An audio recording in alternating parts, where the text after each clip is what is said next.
ஆக்சுவலாக இந்த கிணறு இருக்குல்ல, ஸோ கிணறுன்னுவாங்க, கேணி அப்படின்வாங்க.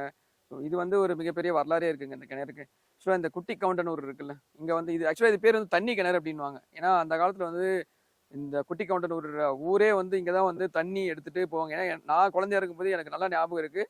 அப்போ வந்து ஆயில் இன்ஜின் தான் இருந்தது. ஸோ டீசல் ஊற்றி ஓட்டுற ஆயில் இன்ஜின் தான் இருந்தது. ஸோ அப்போ வந்து படிக்கட்டு வரைக்கும், மேலே படிக்கட்டு வரைக்கும் தண்ணி இருக்கும். எல்லாருமே வந்து குடம் எடுத்துகிட்டு வந்து லைனாக இங்கே வந்து தண்ணி எடுத்துகிட்டு போவாங்க. அந்த அளவுக்கு சுத்தமாக இருக்கும் உங்க தண்ணி.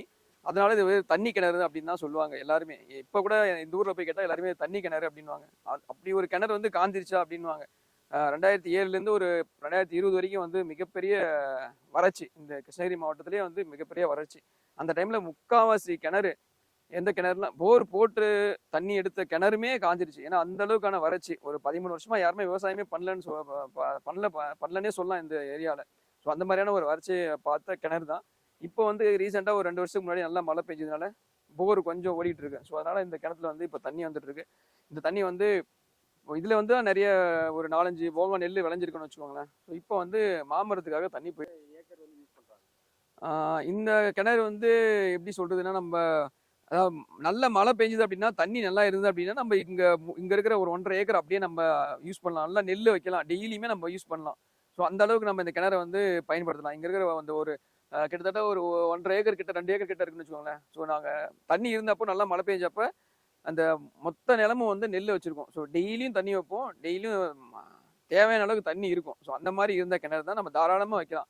ஆனால் கரெக்டான அந்த டைம் இன்டர்வல்ல வந்து நல்ல மழை இருந்தால் நமக்கு பிரச்சனை இல்லை, நல்லா வந்து நம்ம நெல் பண்ணலாம். இன்னொன்று, மழை இல்லாத டைம்ல தான் வந்து என்ன பண்ணுறாங்க அப்படின்னா, நிறைய பேர் வந்து மழையே இல்லை, சரி மரமாவது வைக்கலாம்னு சொல்லிட்டு தான் இந்த மாதிரி நிறைய பேர் மாமரம் வச்சுட்டாங்க. விவசாயம் பண்ணிட்டு இருந்த நிறைய பேர் வந்து மாமரத்தை வச்சிடலாம். ஸோ விவசாயம் பண்ணுறதுக்கும் அந்த முன்னாடி இருந்த அளவுக்கு ஆர்வம் இல்லை. ஏன்னா அதுக்கான ஆட்களும் கிடைக்கிறது இல்லை, அது ஒரு விஷயம். அதனால எல்லாருமே மாமரம் நட்டாங்க. ஸோ நான் மட்டும் கொஞ்சம் வந்து இந்த கூடுதல் விவசாயம் அது பண்ணிட்டு இருக்கிறதுனால, அந்த இருக்கிற கொஞ்சம் நிலத்துல வந்து முடிஞ்ச அளவுக்கு நெல் வந்து விவசாயம் பண்ணி அதுலேருந்து நம்ம கொஞ்சம் ஹெல்ப் பண்ணிட்டு இருக்கோம். இந்த கிணறு வந்து அதுக்கு முக்கியமான ஒரு நமக்கு சப்போர்ட் கொடுக்குறதே இதுதான். ஸோ இதுலேருந்து தான் எல்லாமே வந்து நம்ம பார்த்துட்டு இருக்கோம்.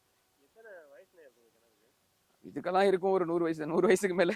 இதெல்லாம் எப்போ வெட்டினாங்கன்னே நம்ம சொல்லவே முடியாது. ஏன்னா நம்மலாம் பிறக்கிறதுக்கு முன்னாடி இருந்து, அதுக்கு முன்னாடி இருந்தே ரொம்ப வருஷமா இருக்கு விவசாயம் பண்ணிட்டு இருக்காங்க.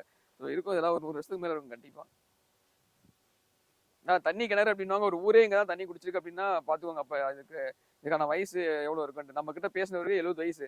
ஸோ அவரே வந்து தண்ணி கிணறு தான் சொல்லிட்டு இருக்காரு. அப்போ அவர் குழந்தையா இருக்கும் போது இருக்குன்னா கிட்டத்தட்ட 100 வயசுக்கு மேலே இருக்கும் அந்த கிணறுக்கெல்லாம் கண்டிப்பாக.